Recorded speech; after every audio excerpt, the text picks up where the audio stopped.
पंतप्रधान नरेंद्र मोदींच्या कार्यक्रमात ज्येष्ठ नेते एकनाथ खडसेंच्या अनुपस्थितीची आज चांगली चर्चा रंगली। वेळेत निमंत्रण मिळालं असतं तर कार्यक्रमाला जाणार होतो असं एकनाथ खडसेंनी स्पष्ट केलं। मागील काही दिवसापासून एकनाथ खडसे भाजपमध्ये प्रवेश करणार असल्याची जोरदार चर्चा रंगली होती। त्या पार्श्वभूमीवर एकनाथ खडसेंच्या अनुपस्थितीमुळे त्यांच्या संभाव्य प्रवेशाला आता ब्रेक लागलाय का असा प्रश्न निर्माण झालाय।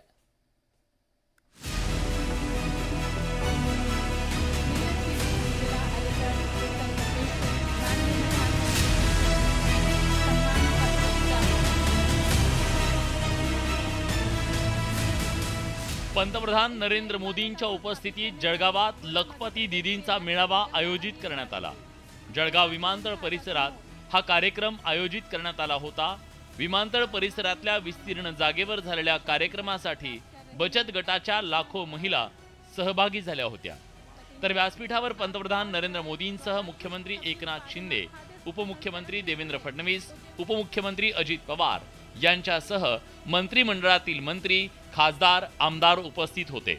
मात्र विधान परिषदेचे सदस्य एकनाथ खडसे व्यासपीठावर उपस्थित नव्हते। त्यामुळे त्यांच्या अनुपस्थितीची राजकीय वर्तुळात चर्चा रंगली।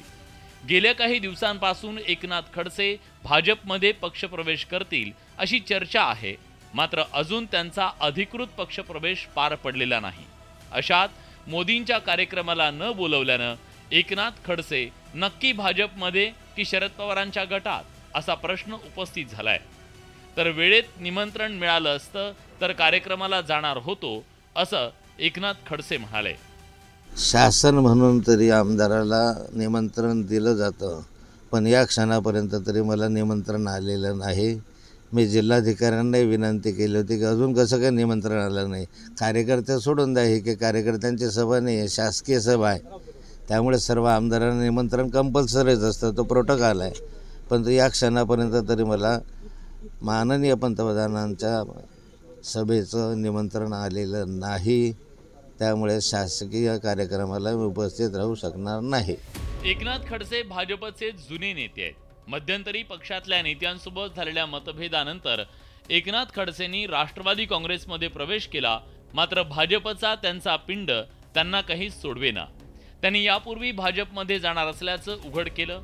केंद्रीय राज्यमंत्री रक्षा खडसे, एकनाथ खडसे यांनी जून महिन्याच्या अखेरीस दिल्लीत अमित शहांची भेट घेतली। तेव्हापासून एकनाथ खडसेंच्या भाजप प्रवेशाचा मार्ग मोकळा झाल्याचं मानण्यात आलं होतं। पण अजून तरी खडसेंच्या प्रवेशाला मुहूर्त लागलेला नाही। इतकंच काय तर जळगावात पंतप्रधान नरेंद्र मोदी आलेले असतानाही एकनाथ खडसे त्या कार्यक्रमाला उपस्थित राहिले नाही। यावर ग्रामविकास मंत्री गिरीश महाजनांनी प्रतिक्रिया दिली आहे। खडसेंना निमंत्रण मिळालेलं नाही असं त्यांचं म्हणणं आहे। धन्यवाद। गिरीश महाजनांनी एकनाथ खडसेंबाबत विचारलेल्या प्रश्नावर हात जोडले तर मदत आणि पुनर्वसन मंत्री अनिल पाटील यांनी जिल्ह्यातल्या सर्व लोकप्रतिनिधींना निमंत्रण देण्यात आल्याचं सांगितलं। मात्र एकनाथ खडसे त्यांच्या सोयीनुसार वागतात असा टोला अनिल पाटलांनी लगावला। आमंत्रण हे सगळ्यांना दिलं गेलेलं आहे, त्यांनी ते स्वीकारावं की नाही स्वीकारावं हा त्या आमदारांचा प्रश्न आहे। प्रोटोकॉल म्हणून सगळ्यांना निमंत्रण दिलेलं आहे। मी निमंत्रणाची यादी स्वतः वाचलेली आहे। आता ते म्हटलं की निमंत्रण नसल्यामुळे मी कार्यक्रमाला येणार ते आता ते सोयीनुसार आहे, सोयीनुसार असणार आहे त्यांचं निमंत्रणाचं, पण त्यांना निमंत्रण दिलेलं आहे। एकनाथ खडसेंच्या सुनबाई रक्षा खडसे केंद्र सरकारमध्ये मंत्री आहेत। मात्र एकनाथ खडसे अजूनही वेटिंगवर आहेत। त्यातच विधानसभा निवडणुका आता जवळ आल्यात। या पार्श्वभूमीवर एकनाथ खडसेंचा भाजपमध्ये प्रवेश होणार की नाही हा प्रश्न निर्माण झालाय। Bureau report, news 18 Lokmat. विधानसभा निवडणूक काहीशी लांबणीवर गेली असली तरी राजकीय पक्षांनी निवडणुकीच्या दृष्टीने अधिक जोमाने तयारी करायला सुरुवात केली आहे। यात शरद पवार यांचे राष्ट्रवादी काँग्रेसने आघाडी घेतली आहे असं म्हटलं तर वावगं ठरणार नाही।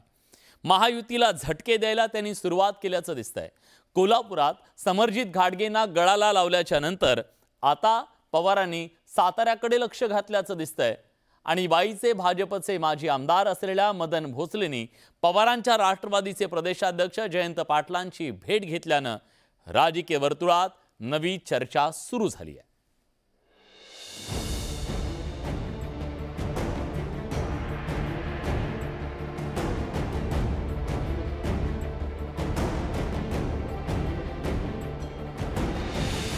लोकसभेत दमदार कामगिरी केल्यानंतर आता शरद पवारांनी विधानसभेची मोर्ची बांधणी सुरू केली आहे.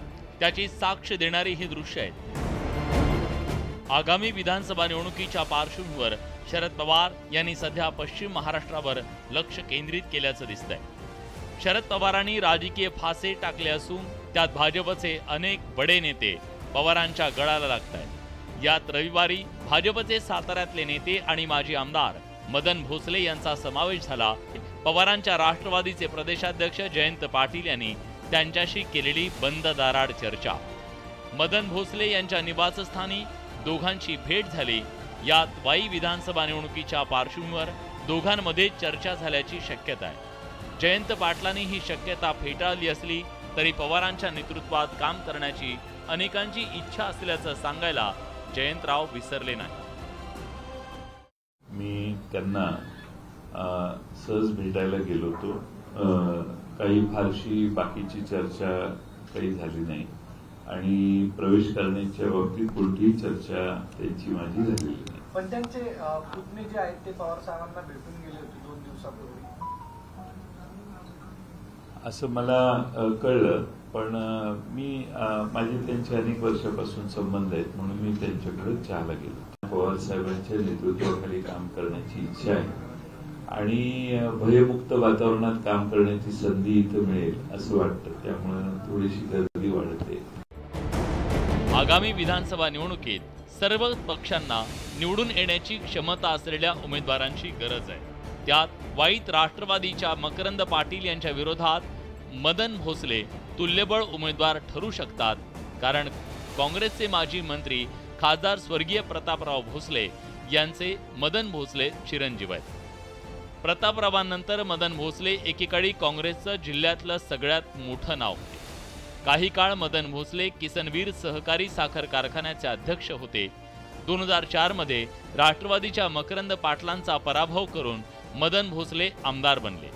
2019 मध्ये भोसलेंनी भाजपमध्ये प्रवेश करून मकरंद पाटलांविरोधात निवडणूक लढवली पण त्यात त्यांचा पराभव झाला. पण आता अजित पवारांची राष्ट्रवादी महायुती सोबत आल्यानं वाईची जागा भाजपला सुटणं अवघड आहे.